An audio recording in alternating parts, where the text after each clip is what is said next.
Channel S ডিজিটালের সবাইকে স্বাগত জানাচ্ছি। আমি রাজু আহমেদ। আমি এই মুহূর্তে অবস্থান করছি রাজশাহী বিশ্ববিদ্যালয়ের প্রধান ফটকের সামনে। দ্বিতীয় দিনের মতো রাজশাহী বিশ্ববিদ্যালয়ের সাধারণ শিক্ষার্থীরা এই রাজশাহী ঢাকা মহাসড়ক অবরোধ করে তাদের বিক্ষোভ কর্মসূচি অব্যাহত রেখেছে। তারা যে কথাটা বলছে, আইনের চোখে কাপড় বাঁধা দেখে না সে কিছু, তাই তো দেশে ধর্ষিত হয় 8 বছরের শিশু। এরকম নানা ফেস্টুন প্লেকার্ড নিয়ে শিক্ষার্থীরা এখানে অবস্থান নিয়েছিল। তারা এখানে বেলা 12:30 থেকে এই সড়কটা অবরোধ, 11:30 থেকে এখানে অবরোধ করে রেখেছে।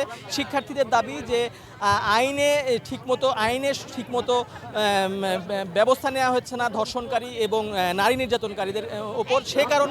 সে কারণে বারবার এই ঘটনাগুলোর পুনরাবৃত্তি হচ্ছে। সম্প্রতি র্যাবের একজন কর্মকর্তার এই ধর্ষণের একটা ঘটনা সামনে এসেছে। সেই র্যাবের কর্মকর্তার বিরুদ্ধে কোনো রকম ব্যবস্থা নেওয়া হয়নি বলে শিক্ষার্থীরা জানিয়েছেন। তারা বলছে যে দৃষ্টান্তমূলক শাস্তির আওতায় যদি আনা হয় তাহলে পারে এই ধরনের অপরাধ কমে আসবে। আমরা এই মুহূর্তে একজন আন্দোলনকারী শিক্ষার্থীর সঙ্গে কথা বলতে চাই।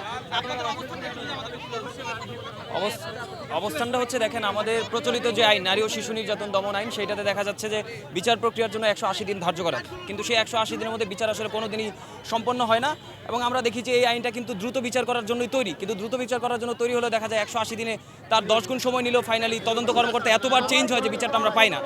ফাইনালি আমরা যেটা চাচ্ছি যে আইনকে প্রয়োজন আপনারা সংস্কার করে 15 দিনের মধ্যে তদন্ত সম্পন্ন করেন এবং 30 দিনের মধ্যে বিচার কার্য সম্পন্ন করেন। এখন আপনি বলতে পারেন যে 30 দিনের মধ্যে আসলে এই ধর্ষণের মতো একটা কেসের প্রক্রিয়া অনেক জটিল, সেটা আসলে সম্ভব না। তাহলে আপনাদের কাছে আমাদের সাজেশন থাকবে যে জিনিসটা করতে আসলে আপনাদের টাইম লাগে, সেটা হচ্ছে ডিএনএ টেস্টিং বা ডিএনএ প্রোফাইলিং। সেই ডিএনএ প্রোফাইলিংয়ের যে মেশিন দেখা যাচ্ছে যে সমগ্র বাংলাদেশে শুধুমাত্র একটা জায়গায় ঢাকাতে সেন্টার করে হয়। আমার রাজশাহীতে ধর্ষণ হলে ডিএনএ প্রোফাইলিংয়ের জন্য আমাদের ঢাকামুখী হইতে হয়, সেখানে অনেক টাইম কিলিং হয়। সুতরাং 15 দিনের তদন্ত এবং 30 দিনের বিচারটা সম্ভব যদি আপনি প্রত্যেকটা বিভাগীয় শহরে এই ডিএনএ প্রোফাইলিং মেশিনগুলো এবং যে স্ট্রাকচারাল চেঞ্জগুলো আনলে বিচারটা দ্রুত করা সম্ভব সেইগুলো আপনারা আসলে স্থানান্তর করেন। আমরা জানি যে বাংলাদেশ সরকারের সেই ধরনের সক্ষমতা আছে এই ধরনের স্ট্রাকচারাল চেঞ্জ আনার।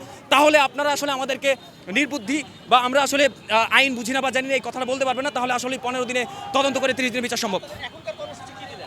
এখনকার কর্মসূচি হচ্ছে যেহেতু এখনো পর্যন্ত আমরা এই ধরনের কোনো নিশ্চয়তা পাই নাই সরকারের পক্ষ থেকে, সুতরাং আমরা চাই এই কর্মসূচি অব্যাহত থাকবে এবং আগামীকাল সবাই চোখে যেহেতু আমরা বিচার পাই না এবং বিচারের সময় দেখা যায় যে আসলে ধনী গরিব উঁচু নিচু এই মাত্রাটা বিচার করা হয়, সুতরাং আগামীকাল আমরা কালো কাপড় বেঁধে তারপরে এখানে অবস্থান কর্মসূচি করব এবং আমাদের দাবি সেটাই থাকবে, বিচার নিশ্চিত করা ধর্ষকদের।